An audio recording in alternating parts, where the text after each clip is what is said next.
Hello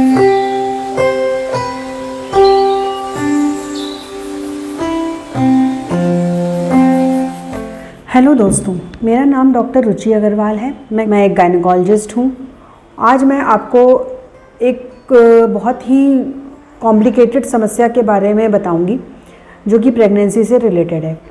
pregnancy में ज़्यादातर महिलाओं में ये देखा गया है कि बीपी प्रेगनेंसी के टाइम पे बढ़ जाता है, अदरवाइज़ बीपी उनका नॉर्मल रहता है।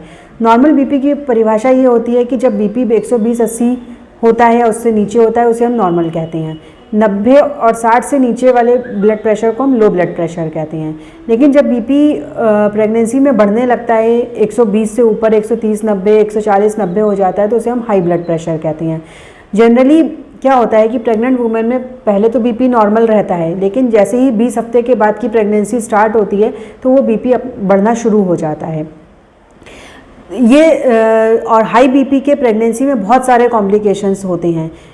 तो मेरी सलाह हमेशा प्रेग्नेंट लेडीज़ को ये रहती है कि वो अपना प्रॉपर पूरा एंटीनेटल चेकअप कराते रहें, समय समय पर अपने डॉक्टर से मिलते रहें ताकि वो उनका बीपी चेक कर सकें। जब भी बीपी बढ़े तो समय पर उनको दवाइयाँ दी जा सकें। अदरवाइज़ इसके बहुत सारे कॉम्प्लिकेशन हैं जो मैं आपको अभी बताती हूँ।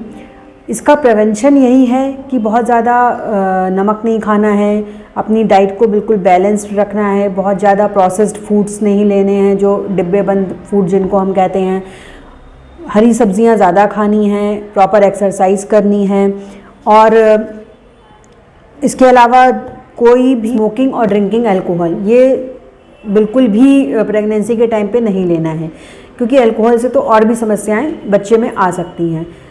प्रेगनेंसी से बीपी हाई के साथ ये समस्या आती है कि आपको दौरे पड़ सकते हैं, मरीज को दौरे पड़ सकते हैं, बच्चा पेट में कभी भी ख़त्म हो सकता है, खरियाई फट सकती है जिसके द्वारा ब्लीडिंग हो सकती है, उसकी वजह से भी बच्चा ख़त्म होने के चांसेस रहते हैं, पूरे शरीर में सूजन आ जाती है। ये कॉमन समस्याएं होती हैं जिसके साथ पेशेंट हमारे पास आता है, हम देखते हैं तो उसका बीपी हाई मिलता है। दौरे पड़ना बहुत ही खतरनाक होता है, दौरे के दौरान मरीज की जान को भी खतरा होता है। तो ये इस समस्या को समाधान करने के लिए आपको प्रॉपर डॉक्टर के पास चेकअप कराना चाहिए। पूरी प्रेगनेंसी में कम से कम 3 से 4 अल्ट्रासाउंड होना ज़रूरी है, ब्लड टेस्ट होने ज़रूरी हैं। जिन पेशेंटों में ब्लड टेस्ट के द्वारा हमें ब्लड और यूरिन टेस्ट के द्वारा हमें ये भी पता चलता है कि यूरिन में कहीं प्रोटीन तो नहीं जा रहा है, प्रोटीन जाता है तो हम ये मानते हैं कि भाई पेशेंट को बीपी हाई हो सकता है। पैरों में सूजन आ रही है, पूरे शरीर में सूजन आ रही है, ये सारी समस्याओं के द्वारा हमें एक अंदाज़ा लग सकता है कि इस मरीज़ का बीपी हाई हो सकता है। हम समय पे उसकी दवाइयाँ चला देते हैं। अगर उन दवाइयों के द्वारा उसका बीपी कंट्रोल रहता है तो प्रेगनेंसी को हम पूरा टाइम तक बढ़ाते हैं। अदरवाइज़ हमें कभी कभी समय से पहले भी बच्चा निकालना पड़ता है। डिपेंड करता है कि बीपी से कितनी ज़्यादा रिस्क है बच्चे को और माँ को।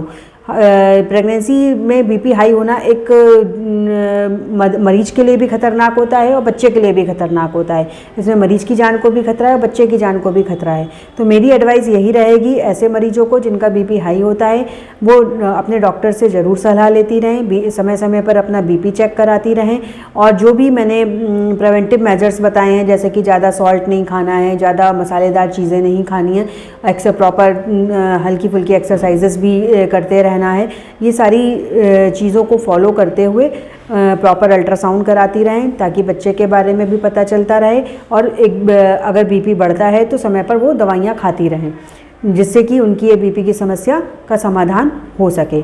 और फिर भी अगर कोई कॉम्प्लिकेशन होता है तो अपने डॉक्टर से इसके बारे में सलाह ज़रूर करें।